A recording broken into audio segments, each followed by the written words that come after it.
धन्यवाद भरत। आदरणीय दाजु, आज मलाई एकदम खुसी लागेको के छ भने मसँग पढेका थुप्रो साथीहरू यहाँ हुनुहुन्छ। कहिले कहिले सँगसँगै डन्डी बियो खेलेका साथी र चाकाचुली खेलेका साथीहरू पनि हुनुहुन्छ। प्राचार्य आचार्य दुवै छन्दुराम भण्डारीज्यू, काका दिलीप सङ्ग्रौला, सबैको नाम लिँदाखेरि समयले पनि नपुग्ला। म यहाँहरू सबैलाई आभार व्यक्त गर्दछु, शुभकामना व्यक्त गर्दछु र यहाँहरूप्रति एउटा सद्भाव र आधार व्यक्त गर्दछु। त्यसै गरी पटक पटक उद्घोषक भरतले पनि कता कता मलाई ठुलै मान्छे हो भनेर प्रस्तुत गर्नुभयो। म ठुलो मान्छे होइन, म एउटा सामान्य मास्टर हो र म कहाँबाट यहाँहरूसँग कुरा गर्न थाल्छु थोरै भन्दाखेरि मैले कानुन पढेँ। त्यति बेला कानुनमा स्नातकोत्तर गर्ने देशमा मान्छे थिएनन्, तर मलाई कानुनमा स्नातकोत्तर गरेर देशको प्राध्यापक बन्ने मेरो चाहना थियो। त्यसपछि म स्नातकोत्तर गर्न गएँ। एडमिसन पाउन भर्ना हुन पनि गाह्रो थियो। धेरैतिर भौतारिने क्रममा मैले पटना विश्वविद्यालय 20 जना विद्यार्थीहरू भर्ना हुने पटना विश्वविद्यालय त्यति बेलाको एउटा प्रख्यात विश्वविद्यालय मानिन्थ्यो। बनारस विश्वविद्यालय र पटना विश्वविद्यालय नेपालीहरूले पढ्ने महत्त्वपूर्ण विश्वविद्यालयहरू थिए। मैले त्यहाँ भर्ना पाएँ। त्यसपछि एउटा समुद्रको बिचमा मलाई छोडिदिए जस्तो लाग्यो। भाग्न पनि मन लाग्यो, तर जीवन सङ्घर्ष हो र सङ्घर्ष गर्नुपर्छ। मैले लाइब्रेरीमा 18 घण्टा पढ्थेँ र लाइब्रेरियनले लाइब्रेरी बन्द गरेर जाने बेलामा मलाई चाबी दिएर ढोका लाएर जानु भन्थ्यो। कोर्स थिएन। मैले कोर्स के हो विश्वविद्यालयको पाऊँ भन्दाखेरि 3 पेजको कागज दियो, यहाँ ठुल्ठुला कुरा लेखिएका थिए अनि लाइब्रेरी देखाइयो। करिब करिब यो हल जत्रै पुरै भरिएको थियो। यो सबै हो। 18 घण्टा म पढ्थेँ। रातभरि पनि पढिन्थ्यो, दिनभरि पनि पढिन्थ्यो र परीक्षा भयो। परीक्षा हुँदाखेरि म एक्लो पास भएँ र जाँचको बेला इन्दिरा गान्धीको हत्या भएको कारणले 1 महिना कलेज बन्द भयो त्यति बेला र म घरमा आएर पढेँ र मैले घरमा भनेको थियो मलाई बिहान खाजा दिनु, त्यसपछि म 12 बजे खान्छु, मेरो पढ्ने कोठाको बाहिरपट्टि राखिदिनु, त्यसपछि बेलुका खाना खाने बेला कति बेला हुन्छ त्यति बेला बोलाउनु। यो 1 महिना मलाई डिस्टर्ब नगर्नु होला। यदि तपाईहरूले पटक पटक बोलाउन आउनुभयो, खाना खाना आइज, चिया खान्छस्, पानी खान्छस् भन्नुभयो भने म फर्केर उतै जान्छु। मात्रै यसो गर्यो भने पास हुन्छ, फेल भयो भने म आत्महत्या गर्छु। त्यसकारण मलाई डिस्टर्ब नगर्नु। मेरो आमाको कान्छी सानीमा बुढी मान्छे आउनुभयो। बाहिर कुरा हुँदैछ, म नातिलाई यसो मुख मात्रै हेरेर जान्छु। मेरा आमाले भन्नुभयो अहिले नहेर्नु सानीमा, मान्दैन, पढ्दै गर्छ, पछि जाँच दिएर आएपछि हेर्नु। मलाई दुर्भाग्य जीवनमा यही लागेको छ। मैले पास भएर आउँदा हुने बितिसकेँ। 6 जना प्रोफेसरहरूले पढाउँथे। अब म यहाँ आएँ सालबाडी। मैले विश्वविद्यालयको शिक्षक हुन्छु मैले भने। मेरो बाउ मरि गए शिक्षक हुनु हुँदैन भन्ने पक्षमा। त आर्मीको 2nd लेफ्टिनेन्टको जाँच दिए भने छ, उता गयो उतै पछि, यता गयो यतै पछि।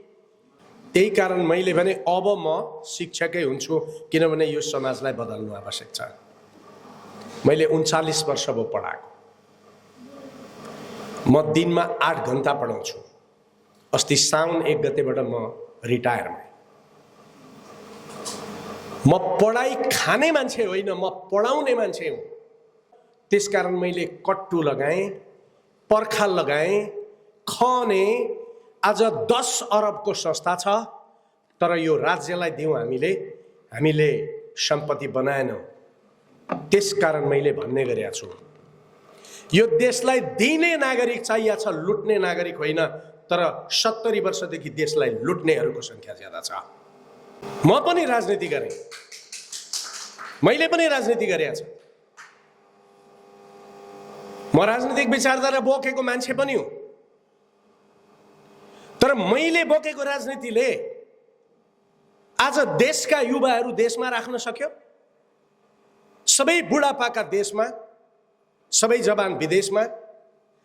खेती गर्न सिकाएर खेती गर्न लाग्यो भने छोरो सानो हुन्छ, चिया खान निक्लियो, मेरो छोरो अमेरिकामा छ, गौरव विदेश नागरिक पठाउने बाबु आमाका कारणले पनि देश बर्बाद भएको छ। केवल प्रमाणपत्रधारी मानिसहरू जन्माउँछ र त्यो प्रमाणपत्रधारी शिक्षा कलेजमा बिहानदेखि बेलुकासम्म नागरिकलाई नकारात्मक बन्न सिकाइन्छ, सकारात्मक होइन। विदेशको भक्त बनाउन सिकाइन्छ, देशभक्त होइन। कृषिको खेदो गर्न सिकाइन्छ, कृषक बन्न होइन। नेपालका राजनैतिक पार्टीहरू जसको स्थापनामा मेरो पनि रगत र पसिना छ, उहाँहरूले 30 वर्ष के गर्नु? आज जेनजी आन्दोलन आयो भन्छन्, जेनजी आन्दोलन आएको होइन, जेनजी आन्दोलन ल्याइएको हो। यदि देश उद्योगले भरिएको, उन्नत कृषि भएको, उन्नत शिक्षा भएको बन्थ्यो भने आफ्नै देशको नागरिकले हिंसात्मक बनेर देशको गौरव र देशको वैभव भएको ठाउँ जलाउनु पर्थ्यो र? हिजो सालबाडीमा मेरो खेतमा कम्तीमा पनि 60 मन 1 बिघामा फल्थ्यो। युरिया हाल्नु पर्दैन थियो, पेस्टिसाइड छर्नु पर्दैन थियो, अझ गोड्नु पनि पर्दैन थियो। आज फल्छ? विदेशी बिउ छ, युरिया हाल्नुपर्छ, ड्याब हाल्नुपर्छ, पेस्टिसाइड छर्नुपर्छ। तपाईँ हामीले खाएको तरकारीमा सबै विष छ र तलैबाट हामीले खाएको भातमा युरियाको केमिकल्स छ। अनि हामी 60 वर्ष नपुगिकन 40 वर्षका मान्छे बिरामी छौँ। अनि ग्रान्डी अस्पताल, नर्भिक अस्पताल, ठुल्ठुला अस्पतालहरू बिरामीले भरिएका छन्। र मलाई दुर्भाग्य के लाग्छ, र मैले टेलिभिजनमा पटक पटक यहाँहरू समक्ष भनेको छु, म जुन दिन बिरामी हुन्छु त्यही दिन मर्छु। म 64 वर्षको भएँ, तर म 90 मिनट फुटबल अहिले पनि खेल्छु। किनभने मैले हिजो गाउँको अम्बा खाएको थिएँ, किनभने मैले हिजो गाउँको कोदाको रोटी खाएको थिएँ। 2 वर्ष अगाडि म 26,000 अग्लो हिमाल बिना अक्सिजन चढेर आएँ, किनभने मलाई रोग छैन। रोग किन छैन? मैले प्राकृतिक वस्तु खाएको छु, मैले सात्विक खाना खाएको छु।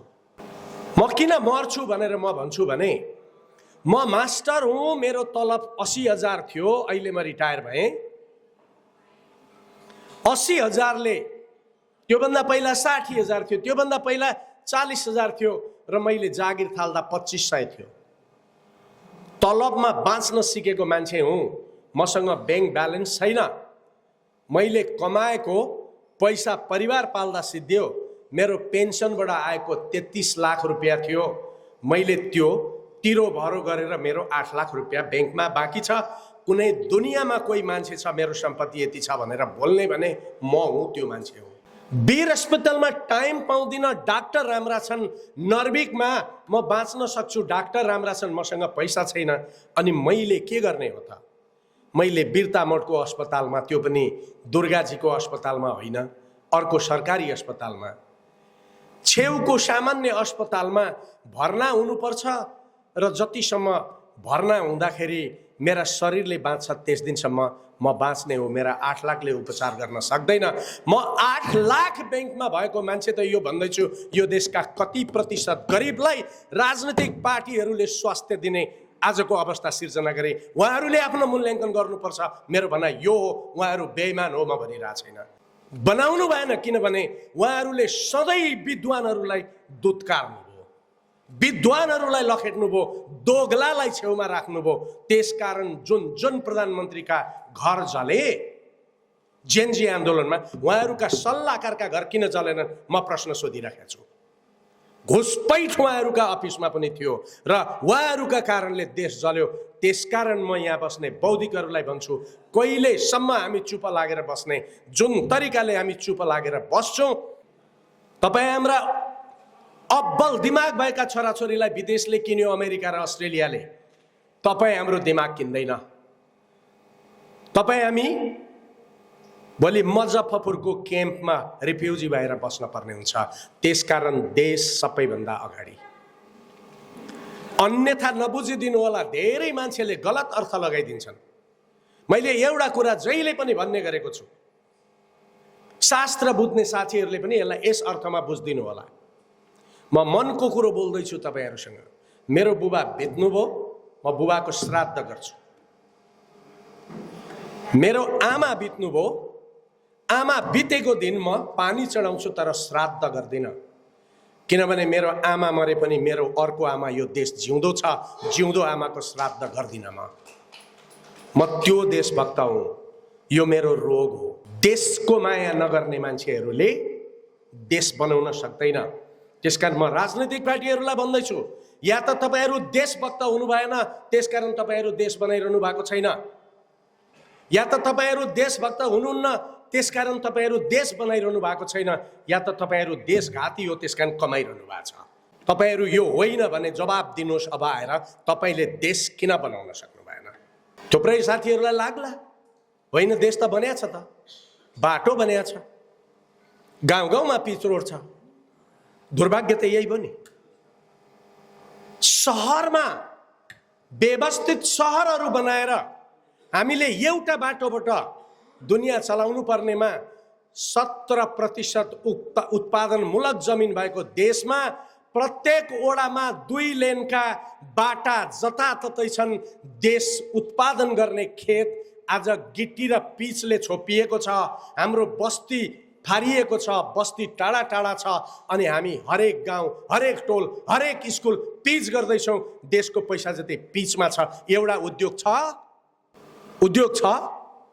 झापामा उद्योग छ? किन बनेन त उद्योग? किन बनेन उद्योग? पैसा छैन भन्नु होला यहाँहरूले। राष्ट्र बैंकमा 26 खर्ब रुपियाँ छ। त्यो पैसा खर्च नभएर राष्ट्र सुन किन्दै ढिकुटीभित्र हालिराखेको छ। त्यो लगानी हुँदैन। राष्ट्रिय वाणिज्य बैंकहरूमा 67 खर्ब रुपियाँ छ, लिक्विडिटी छ। त्यही कारण हामीले राखेको पैसाको ब्याज दिँदैन। उसको पैसा ल्यायो भने ढाड भाँच्छ। प्रत्येक वर्ष 26 खर्ब रुपियाँ विदेशबाट रेमिटेन्स आउँछ, अनि 100 खर्ब रुपियाँ त छ त। 100 खर्ब भने थोरै हो। तर राज्य लोकतान्त्रिक कांग्रेस र कम्युनिस्टले शासन गरेका देशहरू के भनेर जनतालाई ढाँटिरहेछन् भने देशको कुल ग्रास त जम्मा 43 खर्ब मात्रै छ। यो 100 खर्ब कहाँबाट आयो त? कहिलेसम्म ढाँट्नुहुन्छ तपाईहरु नागरिकलाई? कहिलेसम्म झुट कुरा बोल्नुहुन्छ तपाईँ नागरिकलाई? या त तपाईलाई तपाईका भ्रष्ट कर्मचारीले डुबाइरहेछन्, या त तपाईहरु नागरिकलाई ढाँटिरहनु भएको छ। देशमा अहिले यो बेला 100 खर्ब छ। तपाईहरुले यो 100 खर्ब रुपियाँ हरेक जिल्लामा वर्षमा 5 वटा उद्योग बनाइदिनु हुन्थ्यो भने वर्षमा 15,000 मान्छेले रोजगारी पाउँदै जाँदा तपाईहरुले शासन गरेको 37 वर्षमा आज देशमा 2000 उद्योग हुन्थे। कुनै नागरिकले विदेश जानु पर्थ्यो। तर तपाईहरुको नीति कहाँनेरि गलत छ? तपाईहरु श्रम बेच्नुहुन्छ, तपाईहरु वस्तु आयात गर्नुहुन्छ, श्रम बेच्नुहुन्छ, वस्तु आयात गर्नुहुन्छ। हिजो म यो स्कुलमा पढ्दाखेरि, यो ठाउँमा पढ्दाखेरि गाउँ गाउँमा धानका मिल थे। आज धानका खेत छैनन्। काठमा झापा एउटा सहर बनेको छ, किनभने अन्त बस्न गाह्रो छ। हरेक मान्छेले झापा आउनुपर्ने स्थिति छ। उद्योग त समाप्त भयो, खेती पनि समाप्त भयो। अनि हामी नागरिक बेचेर चामल किनेर खान्छौँ र आज यो वर्ष अहिले करिब करिब 2000 वैशाख आउन अझै 4 महिना बाँकी छ, तर करिब 3 खर्बको खाद्यान्न इन्डियाबाट आएको छ। 3 खर्बको खाद्यान्न किनेर हामी खान्छौँ र यो वर्ष करिब 5 खर्बको खाद्यान्न हुन्छ। 44 अर्बको त तरकारी आएको छ। दाँत कोट्याउने सिनको 16 करोडको आएको छ। मोजा इन्डियाबाट आएको छ, भाँडा इन्डियाबाट आएको छ, लुगा इन्डियाबाट आएको छ, हरेक चिज आएको छ। चन्दुराम गुरुले लगाउनु भएको दौरा सुरुवाल, कमेज सुरुवाल नेपालको धागोले बनेको होइन। उहाँले लगाउनु भएको टोपी नेपालमा मेसिनले बुनिएको धागो चाइनाबाट आएको। कुनै भद्र पुरुष राजनीतिक पार्टी चलाउने, राजनीतिक पार्टी सम्हाल्ने भद्र पुरुष उठेर भनिदिनुहुन्छ तपाईले यो देशमा बनेको चिज खुट्टादेखि टाउकासम्म केही लगाएको छ? खोइ त विकास हो। म यो विकासको कुरा गरिरहेको छु। आत्मनिर्भर र स्वनिर्भर नभएको देश बाँच्दैन, संसारमा कहीँ पनि बाँच्दैन। यहाँ मात्रै होइन, संसारमा कहीँ पनि बाँच्दैन। म यहाँहरूलाई भन्दै थिएँ 100 खर्बको कुरो। राष्ट्रिय वाणिज्य ब्याङ्कहरूले लगानी गरेको 61% ऋण जग्गा प्लटिङ र हाउसिङमा गएको छ। राष्ट्रिय वाणिज्य ब्याङ्कहरूले लगानी गरेको ऋण उद्योग सञ्चालन गर्न कहीँ पनि गएको छैन। उद्योग सञ्चालन गर्नेहरूले 25% कर तिर्नुपर्छ, तर जग्गा प्लटिङ गर्नेहरूले 6% मात्रै तिरे हुन्छ कर। उद्योगको ढाड भाँचेर, उद्योगलाई ओभर ट्याक्स गरेर, उद्योगमा भ्रष्टाचारले ग्रस्त बनाएर, उद्योगलाई त्रस्त बनाएर, घुस खुवाएर उद्योग चलाउनु पर्ने वातावरण सृजना गरेपछि देश औद्योगिक हुन्छ? हुँदैन। त्यसकारण मैले भन्ने गरेको छु, आजको देशको यो अवस्थाको पहिलो चङ्गुल औद्योगिकरण, उद्योग मासेर श्रम बेच्ने नीति हो। यो नीति मेरो पार्टीले गरेको छैन भनेर कोही आउँछ भने आओस्। हरेक वर्ष विदेशीहरूसँग सम्झौता गरेर श्रम बेचिएको छ, किनभने श्रम बेचेपछि रेमिटेन्स आउँछ। रेमिटेन्स आएपछि परिवारहरूले आयातमा, उपभोगमा खर्च गर्छन्। उपभोग बढेपछि बाहिरबाट आयात हुन्छ, आयातमा भान्सार लगाइन्छ, भान्सार लगाएपछि सस्तो कर आउँछ, सस्तो करमा नेताहरूले मोज मस्ती गर्न समाउँछन्। कुरो यति हो। तर औद्योगिकरण गरियो भने उद्योग चलाउने र मजदुरले कर तिर्दैन, यो घुस खुवाउँदैन। त्यसकारण जानी जानी देशलाई औद्योगिकरण गर्नबाट वञ्चित गरिएको छ। त्यसकारण मैले यहाँहरूलाई प्रश्न गरिराखेको छु। म अस्तिको दिनदेखि यहाँ हिँड्दा धेरै साथीहरूको भनाइ के छ, पुरानालाई निषेध गरौँ, नयाँलाई ल्याउँ। नयाँसँग औद्योगिकरणको नीति छैन। त्यसैले प्रश्न तपाईले पार्टी र व्यक्ति खोज्ने हो कि विचार खोज्ने हो? मान्छेले रामको पूजा गर्छन्, राम व्यक्तिको पूजा गरे होइन, रामको सोचको पूजा गरे हो। मानिस बुद्धको पूजा गर्छन्, बुद्धको पूजा गरे होइन, बुद्धको बुद्धत्वको पूजा गरे हो। यो देश त्यसकारण मर्यो किनभने विचारलाई कदर छैन। विचारहीन राजनीतिक पार्टीहरू बने, सिद्धान्त त्यागे। मजदुरका लागि काम गर्ने पार्टीले मजदुरको हित गर्न छोड्यो, किसानको हित गर्नुपर्ने पार्टीले किसानको हित गर्न छोड्यो र नव उदारवाद कम्युनिस्टहरूले बोकेर हिँडे र पैसाले पैसा कमाउने जुन नीति उनीहरूले लिए। उद्योग सिद्धियो, उद्योग सिद्धिएपछि मान्छे विदेश गयो, मान्छे पढ्छ, रोजगारको आशा छैन, अनि निराश मान्छेले सिंहदरबार जलायो। त्यसकारण जेनजी आन्दोलन मान्छेको दिमागले जलाएको होइन, यो देशमा उद्योग नभएको बेरोजगार मान्छेहरूले जलाएको। यदि फेरि पनि हामीले यो सोचेनौँ भने देश समाप्त हुन्छ। अब प्रश्न, तपाईँ कसलाई भोट दिनुहुन्छ, कुन पार्टी छान्नुहुन्छ? तपाईहरू पनि यो सोच्नुहुन्न। तपाईहरूलाई के चाहिएको छ? गाई बुढो भयो, नयाँ कोरली ल्याउनु पर्यो। तपाईलाई थाहा छ, ग्यारेन्टी छ कोरलीले लात्ती हान्दैन दुध दुँदा भन्ने? हान्न सक्छ। त्यसकारण प्रश्न कोरालीले दुध दिन्छ कि दिँदैन महत्त्वपूर्ण हो। कोराली ठिक हो कि होइन राम्रो प्रश्न होइन। यो चङ्गुललाई मेट्नु पर्नेमा एउटा चङ्गुल देश आज सिद्धियो, किनभने औद्योगिकरण छैन तर अर्थतन्त्र हेर्नुहोस् त, हाम्रा कसका 3 तले घर छैनन् भनौँ त। बिर्ता मोडमा कति परिवार छन् र दमकमा त घरको अगाडि स्विमिङ पुल हाल्या घर पनि देखे। हरेकका घर 3 तले छन्, बस्ने 2 जना बुढाबुढी छन्, सम्पत्ति जति घरमा हालेको छ। किनभने हामीलाई एउटा समाजमा के सिकाइएको छ भने जसको ठुलो घर उही ठुलो, जसको ठुलो घर उही मालिक, ठुलो घरवालालाई मालिक भन्ने चलन छ। त्यही कारण हामीले घर ठुला बनायौँ, पैसा जति त्यहाँ घरमा हाल्यौँ। त्यसकारण हाम्रो अर्थतन्त्र ठुलो छ, तर हाम्रो अर्थतन्त्र थारो गाई जस्तो छ। घाँस त खान्छ, गोबर त दिन्छ, तर बच्चा पाउँदैन, दुध पनि छैन। यो आजको जुन अर्थतन्त्र हो यो ठुलो अर्थतन्त्र। 3% मान्छेसँग सबै पैसा छ, बाँकी हामी कमाएर खान्छौँ। र राष्ट्र ब्याङ्कले भर्खर अस्ति एउटा सूचना निकाल्यो। त्यो सूचना के हो भने हामी हरेकले कमाएको 94% खर्च हुन्छ, 6% मात्रै बचत हुन्छ। हामीले गरेको 6% बचतले हामी बच्चा बच्ची पढाउँदैछौँ र हामी स्वास्थ्य उपचार गर्छौँ। र हरेक मान्छे बच्चा बच्ची पढाइसक्दा गरिब हुन्छ, जब मान्छे बिरामी हुन्छ तब ऊ गरिब हुन्छ। हामीले कस्तो अर्थतन्त्र बनायौँ। त्यसकारण म यहाँहरूलाई हरेक दिन टेलिभिजनबाट, हरेक दिन युट्युबबाट, भिडियोबाट भनिरहेको छु, हामीले बदल्ने व्यक्ति होइन, हामीले बदल्ने अर्थतन्त्र हो। जसले यो अर्थतन्त्र बदल्न सक्छु भन्छ त्यो व्यक्तिलाई खोज्ने समय हो। अब दोस्रो चङ्गुल छ। दोस्रो चङ्गुल के हो भने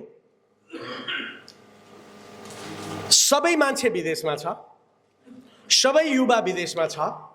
ब्रेन भएको जति सस्तो कामदारको लागि अमेरिका र अस्ट्रेलिया, युरोपले लगेको छ। ताकत भए जति साउदी अरेबिया र कुवेतले लगेको छ। देशमा को छ? बुढापाका छ। अनि रेमिटेन्सले खाद्यान्न किनेर ल्याउँछ। हाम्रो आयात 15 खर्बको छ, हाम्रो निर्यात 1.5 खर्बको छ। हामी त्यस्ता मान्छे हौँ जो सबै किनेर खान्छौँ र बेच्न चाहिँ केही पनि बेच्दैनौँ। कहिलेसम्म हामी बाँचौँला?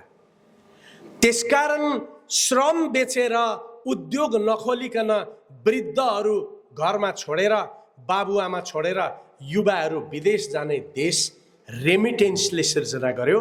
त्यसकारण म के भनिरहेको छु भने यस्तो व्यवस्थाको बारेमा सोच्न थाल्नु पर्यो जसले हाम्रा युवाहरू देशमा बस्न पाउँछ।